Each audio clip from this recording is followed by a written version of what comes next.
एक गांव था होशियारपुर, जिसमें जमींदार हंसमुख सिंह अपने इलाके का सबसे होशियार आदमी था।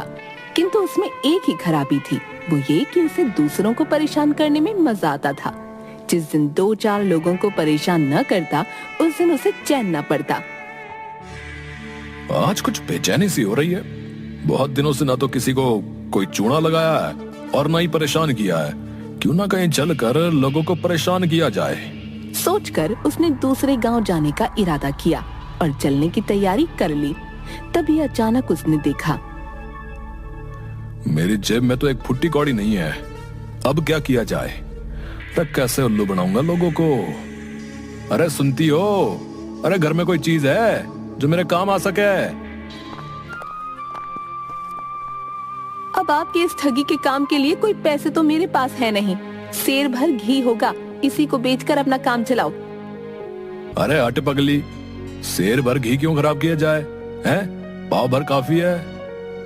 एक काम करो, एक मटकी में गले तक मिट्टी भर लो, ऊपर से पाव भर घी थोप दो, फिर मटकी घी से भरी भरी दिखने लगेगी। अरे वाह मेरी कमला रानी, तू तो मेरे साथ रहकर खूब चतुर हो गई है। सही कहा, तुम जैसे कंजूस और ठग के साथ रहते रहते ऐसे ही कामों में दिमाग चलने लगा है मेरा।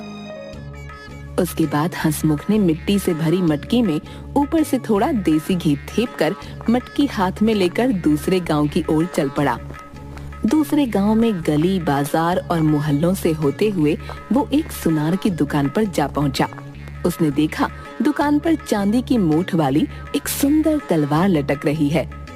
तलवार देखकर हंसमुख जी की आंख ललचा गई। वाह क्या चीज है ये तलवार, तो हंसमुख के पास ही जचेगी। बात करनी चाहिए, सौदा पट जाए तो मजा आ जाएगा। कौन हो भाई? इस गांव के नहीं लगते हो? भाई लाला, तलवार कितने की होगी? अपनी गंजी खोपड़ी को खुजलाते हुए लाला जी बोले, तलवार तो सस्ती है, लेकिन तुम कहां से आए हो और इस मटके में क्या है?